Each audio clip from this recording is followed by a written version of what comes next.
오늘 말씀의 제목을 한번 따라 하시겠습니까? 우리가 그리스도의 마음을 가졌느니라.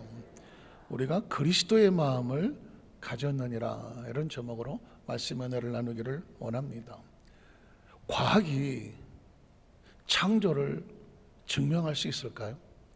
때로 과학은 성경에 있는 창조와 부딪힌, 그래서 과학자들은 성경을 믿지 않으려고 하죠. 과학적으로 성경이 증명이 안 되니까요. 그러니까 과학은 성경을 믿지 않으려고 합니다. 그러나 성경은 과학적으로 해결이 되지 않아도 우리는 성경은 과학으로 믿는 것이 아니라 믿음으로 믿는 것이거든요. 그런데 이제 세상이 점점 달라지고 있더라고요. 사람들이, 과학자들이 머리가 좋아지는 것 같아요. 머리가 점점 좋아지면 그러면 과학이 창조를 증명합니다. 최근에 제가 강의 하나를 이렇게 듣게 됐는데, 과학자예요. 과학자들이 결국은 창조다. 창조란 얘기는 하나님을 인정한다는 겁니다. 창조를 증명할 수밖에 없는 세 가지 증거를 대더라고요. 그 중에 하나가 이제 사진 하나 보여드리면은요, 이게 빅뱅이라고 하는 겁니다. 빅뱅. 혹시 가수 빅뱅? 빅뱅을 쳤더니 가수가 나오더라고요. 빅뱅이라고 하면 큰 뱅이 뭐예요? 폭발이거든요. 그러니까 거대한 폭발을 말할 때 우주가 어떻게 탄생했느냐라고 말했을 때 천체 물리학자들이 말하는 것이 빅뱅의 이론이라는 것입니다. 아주 처음에 우주는 아주 조그만 점이었다는 거죠. 그 점이 한순간에 그냥 빵 하고 폭발을 하듯이, 우주는 폭발하듯이 팽창을 했다는 것입니다. 그래서 빵 하는 그 팽창하는 그림을 제 자료 사진 하나를 빼온 건데요, 이게 저렇게 팽창하는 겁니다. 근데 신기한 것은, 조금 관심 있는 분은 아시겠지만 지금도 우주는 뭐 하고 있다? 팽창하고 있다는 것입니다.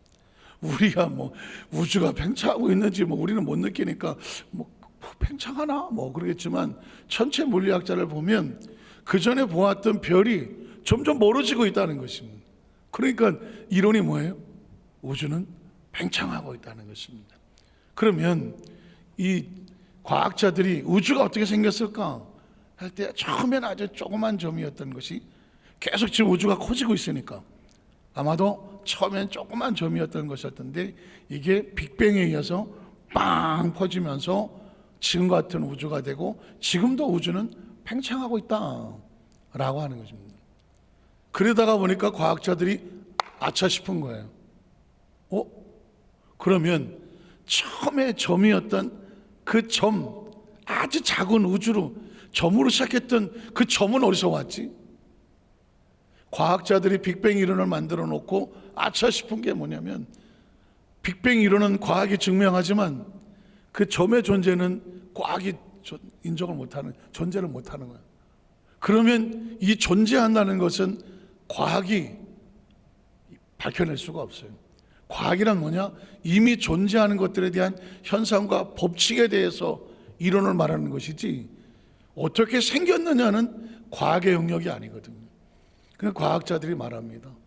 그러면 존재는 창조를 인정할 수밖에 없다. 빅뱅 이론을 얘기하다가 보니까 이건 우리가 모르는 건데 하면서, 과학자가 창조를 인정할 수밖에 없는 첫 번째 증거를 빅뱅 이론이라고 말합니다. 두 번째는 뭐냐면, 우주를 보니까 과학자들이에요. 우리는 그냥 별이 돌고 해와 달이 그렇고 어떻게 되겠지 그냥 이러고 살지만, 과학자들은 하늘의 별을 보고 우주의 법칙을 보고 다 연구를 한단 말입니다. 제법 머리가 돌아간다고 하는 그 과학 이름만 되면 알만한 과학자들이 과학을 연구해 보니까, 그들이 한결같이 하는 얘기는 뭐냐면, 우주에는 아주 정확한, 그리고 미세하지만 1.1획도 틀림이 없는 법칙이 움직이고 있다는 겁니다. 그렇지 않고는 하늘의 별이든 천체든 물리든 화학이든 지구상의 어떤 것들이든 어떤 아주 정확한 그 법칙에 의해서 조정이, 우주 조종설이라고 말하는데, 이 우주나 세상이 어떤 거대하고 완벽한 지혜에 의해서 조정이 되지 않으면 유지가 안 된다는 거예요. 조금만 삐끗해도 이 하늘의 별들이 난리가 날 거고, 이 지구도 어떻게 존재가 안 될 거고, 하여튼 간에 우주를 연구하다가 보니까 여기는 아주 정확한 조종자가 있다, 법칙이 있다. 그러니 이 법칙은 과학이 발견해낼 수가 없는 겁니다. 법칙은 알겠는데 그 법칙을 누가 만들었는지 모르는 거예요. 과학에는 뭐다? 법칙을 발견하는 겁니다. 그런데 법칙을 누가 만들었는지는 과학이 밝힐 수가 없어요. 그 결국은 이걸 밝히려고 하면 뭘 인정할 수밖에 없습니까? 창조를 인정할 수밖에 없습니다. 빅뱅 이론을 봐도 결국은 창조구나. 우주의 조종을 봐도 결국은 창조구나. 그리고 마지막 세 번째는 뭐냐면 DNA라고 하는 겁니다. 혹시 뭐 이런 그 그림 보셨습니까? 사람의 이제 유전자죠, 유전자가 있어서 이 유전자 게놈, 인간 게놈 유전자라는 것을 한 20여 년 전인가 완성을 했다고 하더라고요. 그리고 이제는 이 유전자만 인간이 다 이제 파악을 했으니까 모든 질병도 이겨낼 수 있다라고 했는데 아직 10년, 20년이 지나간데도 별로 발견만 했지 큰 효과는 보고 있지 않다. 어쨌든 이 유전자가 결국은 창조를 증명한다. 이유는 뭐냐면 보통 원숭이가 진화해서 사람이 됐다 이런 그 진화론을 얘기하지 않습니까? 그래서 원숭이 20마리를 어느 사무실에다가 두고 한 놈당 컴퓨터 한 대씩을 줬습니다. 원숭이 20마리가 컴퓨터를 한 대씩 놓고 앉아갖고 두드렸어요. 한 5시간 동안 지들끼리 막 두드렸어. 단어가 하나라도 나왔을까요? 안 나왔을까요? 그래도 원숭이인데 대충 두드리다가 보면 여의도 순복음 안산교회 안 나오겠어? 그런데 20마리 원숭이가 한 대씩 컴퓨터를 주고 한 사무실에 놓고 지 멋대로 두들기게 내버려 뒀는데 인간이 쓰는 단어는 한 글자도 안 나와. 한 글자도 안 나왔다. 이 얘기는 무슨 얘기를 하는 겁니까? 원숭이들이 가지고 있는 이 지능의 DNA와 인간이 존재적으로 가지고 있는 DNA는 전혀 다른 거예요. 아무리 원숭이를 어떻게 됐다고 갖다 하더라도 그 머리로 바나나 와서 꺼내 먹고 올라고 제주는 좀 피우고 빨간 거 파란 거 이런 학습으로 좀 하게 될지 모르지만 그의 머릿속에서 무슨 사람처럼 단어를 쓰고 글을 쓰고 이런 인간의 유전자에서 나올 수 있는 그런 행위는 원숭이 DNA에서는 안 나온다는 거예요. 그래서 저 DNA를 연구하는 학자들은 말하기를 인간은 존재적으로 다른 종류들하고 DNA가 다르다. 그러면 이렇게 정확하게 구별해서 DNA를 만들어낼 수 있는 DNA 법칙은 과학자가 발견을 했는데 이 DNA를 각 종류마다 다르게 집어넣을 수 있는 이건 누가 했느냐? 과학이 밝히지 못합니다. 결국은 그래서 뭘 인정할 수밖에 없습니까? 창조를 인정할 수밖에 없습니다. 그래서 예전에는 과학과 성경을 적으로 봤어요. 과학이 보니까 성경 말도 안 되는 얘기 같거든. 그랬는데 이제는 과학이 발달하다가 보니까 아무리 머리를 써도 존재는 과학이 밝히지 못한다. 존재는 창조다. 그러면 창조는 창조주 하나님을 인정할 수밖에 없는 세계가 돼요. 이런 세계까지 와 있습니다. 자, 제가 서론에 이런 얘기를 드리는 이유는 뭐냐면 과학은 3차원의 세계입니다. 저와 육신의 시간과 공간의 제한을 받고 있는 우리가 살고 있는 이 세계는 3차원의 세계입니다. 과학은. 그런데 창조는 3차원을 넘습니다. 이건 4차원의 세계입니다. 존재된 거는 3차원의 세계예요. 그런데 빛이 있을지어다 존재를 만들어내는 하나님은 3차원을 넘어선 4차원적인 존재거든요. 우리는 시간 안에 들어와 있기 때문에 시간이 지나면 세월이 지나면 사라져야 되고 공간에서 떠나면, 공간이 사라지면 존재를 못하거든요. 그런데 하나님은 영이시니 시간과 공간 바깥에서, 시간도 하나님 안에서 나왔고 공간도 하나님이 만드셨으니까 이게 4차원이라는 거거든요. 크리스찬에게 이게 정확하지 않으면 신앙에 정확한 정의를 내릴 수가 없어요. 성경은 3차원과 4차원을 섞어놨습니다. 섞어놨어요. 왜냐하면 예수님 보십시오. 하나님이 4차원이잖아요. 세상을 3차원이잖아요. 사랑하셨어. 사랑이란 이건 하나님의 영역이죠. 독생자 예수를 우리에게 보내셨다고 말해요. 보내셨어. 이동을 얘기하는 거죠. 그러면 하나님의 아들이 성육신했다고 하는 이 예수님이 땅에 오시는 거는 4차원에서 3차원으로 이동을 하신 거잖아요. 육신의 몸을 입고 오셨다는 거 아니겠습니까? 그럼 예수님이 왜 육신의 몸을 입고 와야 돼요? 이 3차원의 시간과 공간에 들어오려면 뭐가 있어야 돼요? 뭐가 있어야 돼요? 몸이 있어야 돼요. 부피가 있어야 된다니까. 우리 몸이 있어야 됩니다. 이 3차원에는 부피가 없으면, 육체가 없으면 살 수가 없어요. 그래서 여러분, 옛날에, 요즘도 뭐 그럴지 모르겠지만 예수를 안 믿거나 아니면 옛날 토속신앙을 믿는 사람은 죽어서 뭐가 된다 그래요? 귀신 된다 그러지. 그래서 귀신은 왜 이렇게 울고 다니고 사람들을 괴롭히나? 왜? 몸이 없어. 그래서 뭐 어디 속에, 돼지 똥 속에 들어가고, 뭐 어디 뭐 인형 속에 들어가고, 뭐 어디 그림 속에 들어가고, 막 들어가갖고 마치 자기가 몸이 있는 것처럼 행동하고 싶어 하잖아요. 영이라고 하는 존재는 시간과 공간 안에 육체가 없으면 보여지지 않고 들려지지가 않아요. 그러면 예수님 자체가 4차원의 하나님이 3차원의 육신을 입고, 이걸 인카네이션이라고 말해요.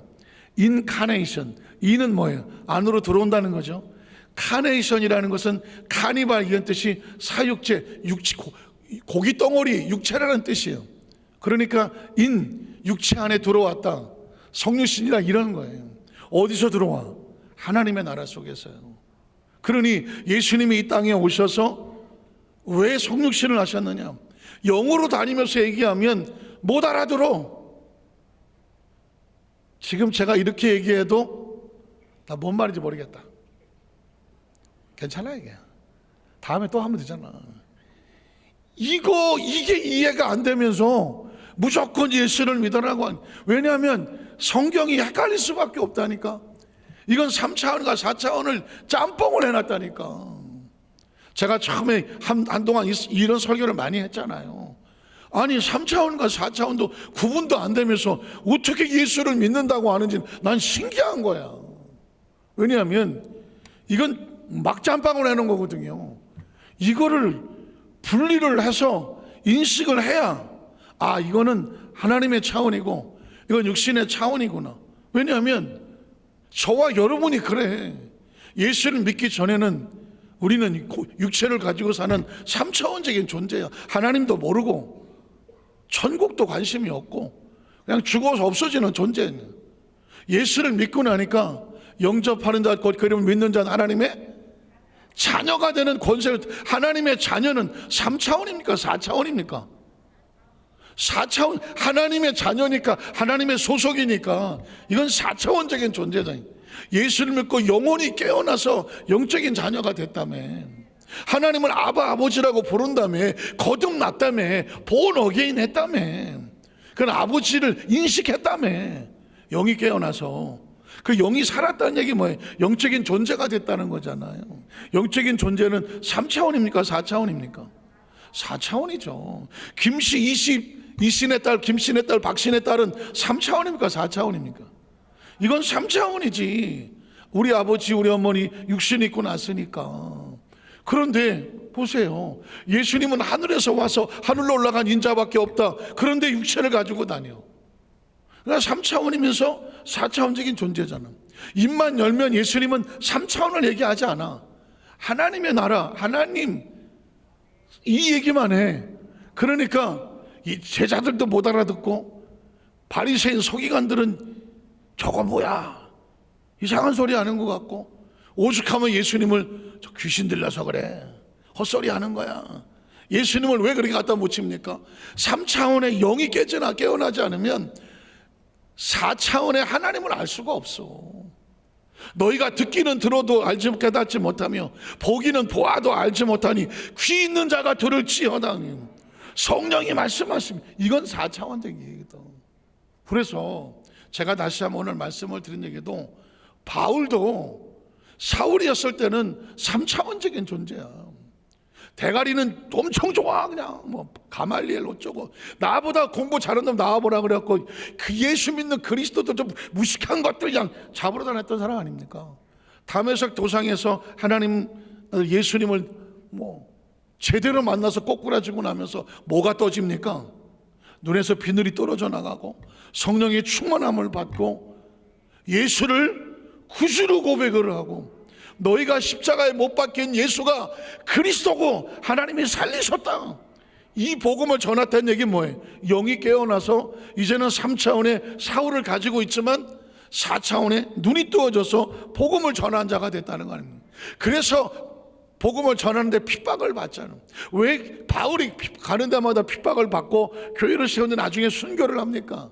3차원의 왕이라는 것들이, 로마 시대의 왕들이 이 바울이 말하는 이걸 인정을 못하는 거야. 모든 나라를 세우나? 뭐 그리스도가 또 왕이 생겨? 반란인가? 얘네들은 4차원에 대한 인식이 없으니까 바울이 하는 일을 끊임없이 막으려고 하는 거고, 바울은 맞아 죽어가도 교회를 또 계속 세워나가는 이유는 뭘까요? 하나님의 영이 들어와서 4차원의 하나님 나라를 세우도록 사명을 받았으니까. 아까 제가 그랬잖아요. 2시간이 걸리고 4시간이 걸려도 그걸 내가 가야 하겠다라고 하는 나름의 사명이 있으니까 뚫고 가는 것처럼, 그 핍박을 받아도 내가 선교를 해야 되네, 교회를 세워야 되네, 개척을 해야 되네, 가서 복음을 전해야 되네. 예수님처럼 예루살렘에 올라가면 죽습니다. 그래도 올라가는 건 뭐예요? 하나님의 나라의 복음을 전해야 되니까. 바울도 로마에 가면 맞아 죽을 걸 알면도 불구하고 나 로마로 가야 돼, 그 공회 앞에서 예수가 그런 거 저들에게 전해야 돼, 내가 죽는 건 차후 문제야. 이거 왜 그렇게 합니까? 4차원적인 신앙이 그를 끌고 가기 때문인 거죠. 왜 사람들이 신앙이 식습니까? 4차원적인 의미가 사라지면 다 육적인 존재로 전락하고 신앙은 신앙생활로 전락해버립니다. 그래서 예수님이 오순절날 아예 그냥 불로, 각 사람 머리마다 그냥 불로 그냥 다 채워서 그냥, 두 사람 정도는 아멘을 해야 된다. 아니 오순절날 왜 제단을 120명들 머리마다 불덩어리를 갖다 그냥 팍팍팍팍 채워갖고 왜 불로 채웁니까? 그들의 영안이 열리고 체험이 있고 역사가 나타나니까. 무서워서 다락방에 숨어있던 이런 존재들이 불을 받고 나니까 그냥 심령이 뜨거워지고 그 속에 영안이 열려지고 귀가 열려지니까 그냥 뚫고 나가갖고 나가.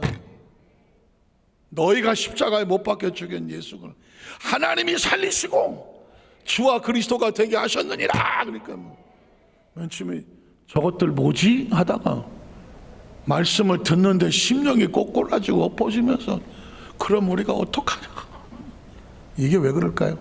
말씀이 치고 들어가서 그러는 거죠. 저는 우리 여도수 만살교회 성도들 할 수 없어.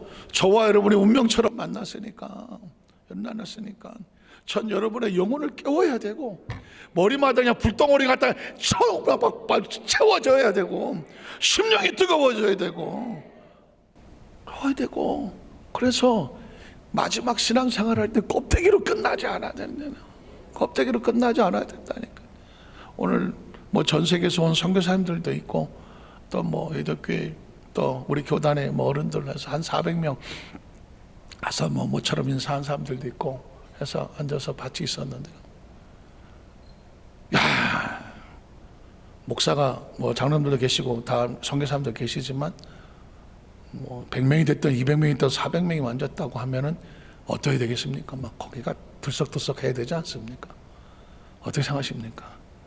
여기 불덩어리가 지금 우리 교회 한 200명 앉았으면 어떻게 돼야 돼? 막 뜨거워서 견딜 수 없어야 되지 않습니까? 어떻게 생각하십니까? 여러분의 마음에 심령에 불은 붙었습니까? 아직 붙어 있습니까? 아직 붙어 있습니까? 뜨겁게 붙어 있습니까? 저와 여러분 지금 끌고 오고 있는 것은 머리로 끌고 옵니까? 아니면 하나님께서 우리에게 불을 부어주신 그 은혜로 끌고 와 계십니까? 끌고 가십니까? 저는 오늘 제목만 하고 끝나겠습니다.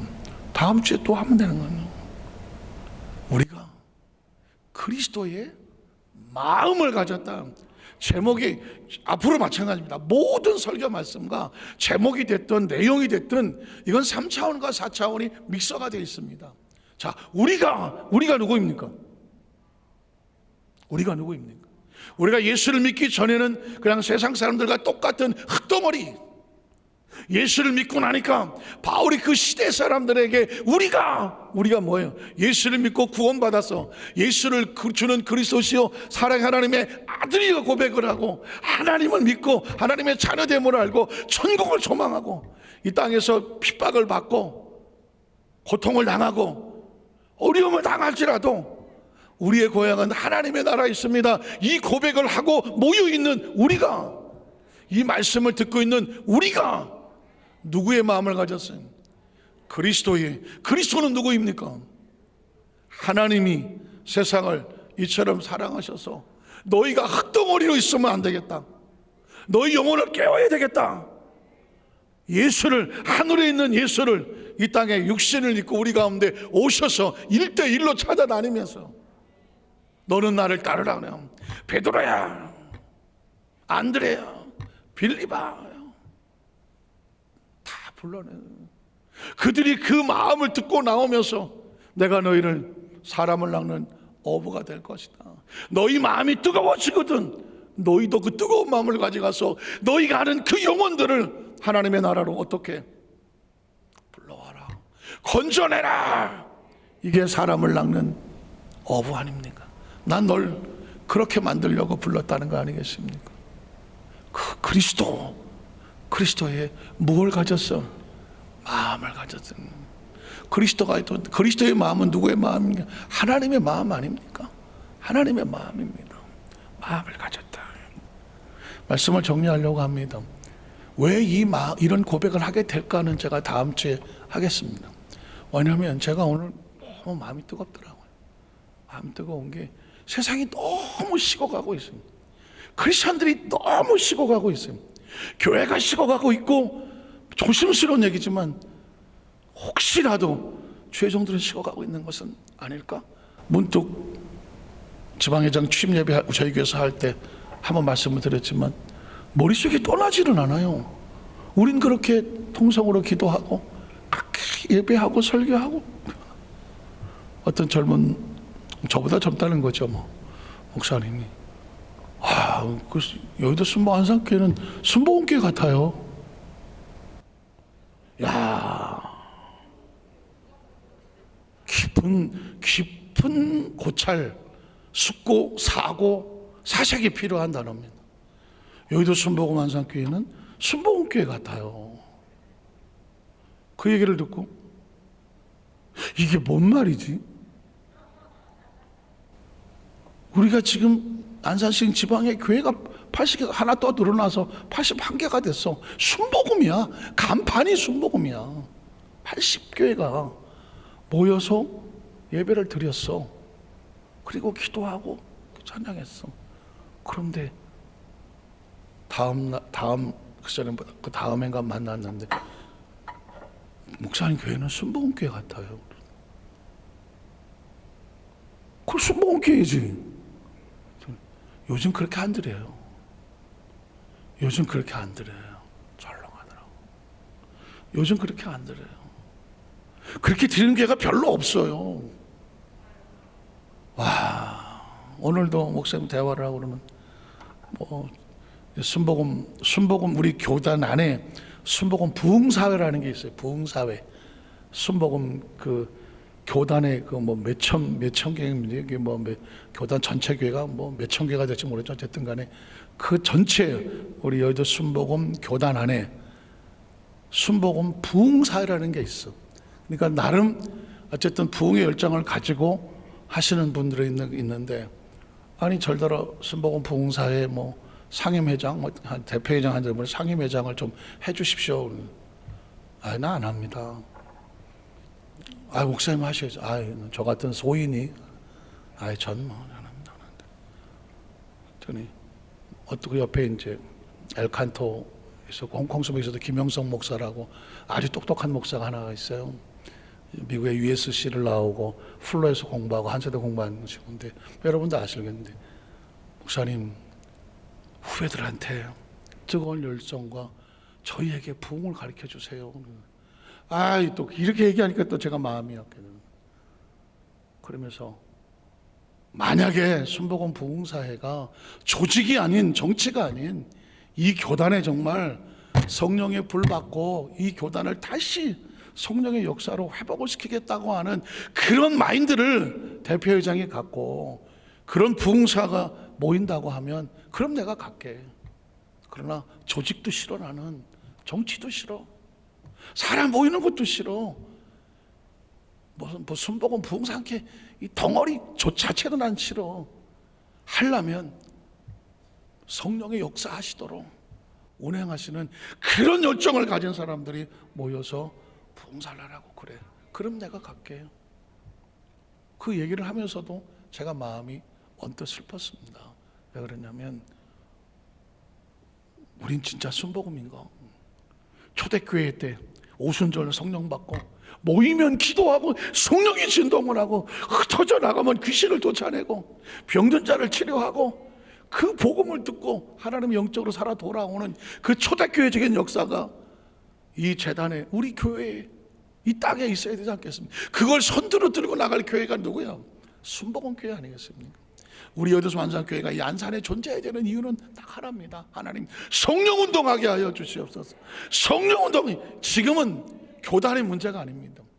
뭐 하도 먼저 여러분 많이 들으셨지만 에즈벨이 뭐 미국에, 거기에 뭐 순복음 붙어 있지도 않고요, 장로 침례 이런 거 아무것도 안 붙어 있습니다. 그냥 대학생들이, 청년들이 하나님 앞에 엎드려 꼬꾸라져 기도하다가 성령이 역사하셔서 찬양하고 기도하고 예배가 안 끝나는 겁니다. 교단이 문제가 아닌 거예요. 중요한 건 성령이 살아서 역사하는 그런 교회가 되어야 되는 거예요. 그런 성도가 되어야 되는 거고요. 그 시대 속에서 그런 목회자가 되고 그런 사역자가 되어야 되는 거예요.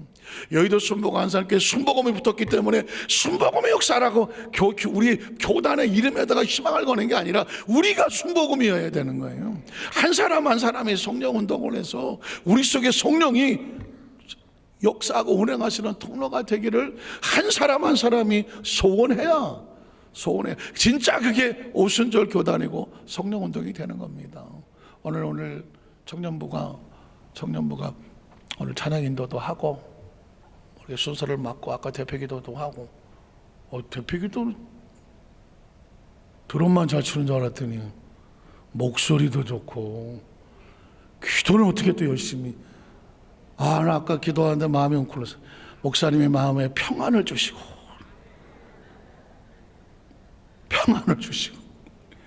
목회하면서 아주 중요한 게 평안이거든요. 제가 흔들리면 설교 흔들리지, 마음도 흔들리지. 제가 목회하면서 제일 붙잡는 게 뭐냐면 제 마음 붙잡는 거거든요. 어떤 소리를 들어도, 어떤 어려운 소리도 없고, 뭐 항상 좋은 소리만 듣는 건 아니잖아. 여러 가지 막 생겼을 때 하나님 이 마음이 흔들리지 않고 하나님 말씀을 붙잡고 이겨나가기, 혼자만의 고민이었는데, 우리 형제가 목사님의 마음을 평안하게 해주시고 얼마나 마음이 찡하겠어. 그래서 우리 청년들을 보면서 내가 이런 마음이 듭니다. 하나님, 우리 여도수 안산교회의 미래의 희망이고, 한 사람 한 사람을 성령의 능력의 불을 주셔서 하나님이 사용하신 축복의 통로가 되게 하여 주시옵소서. 우리 성도들이, 우리가 할 게 그거거든요. 그거 기도해 주시고, 그리고 이 세대가 올라오려면 우리 세대가 이 불이 꺼지지 않아야 돼. 우리가 불이 붙어서 쫙 가고 있을 때 그 다음 세대들이 같이 불부터 오면서 더 큰 불이 계속 뒤에서부터 올라와야 불꽃이 올라가는. 불이 계속 타올라가도 위로 올라오는 불이 힘이 없으면 한때 타오르다가 흩어지는 모닥불로 끝나는, 계속 성령의 불길이 타오게 하려고 하면 그 불길이 같이 연합해 돼야 되는 거거든요. 우리가 바로 이 그리스도의 마음을 가졌다. 우리는 바로 그 마음을 가진 사람들입니다. 그래서 그 마음을 꼭 잊어버리지 아니하고 예배를 나오실 때, 사명 맡으실 때, 봉사하실 때, 뭐 전도하실 때 어디 있더라도 우리는 우리 마음에 그리스도의 마음을 가졌다. 내 안에 불이 꺼지지 않는 이 뜨거움, 누가 먹으라고 하더라도 내 믿음을 내가 꼭 지킨다. 그런 축복의 주인공들 되시기를 주님의 이름으로 축복합니다. 기도하겠습니다. 하나님 아버지 감사합니다.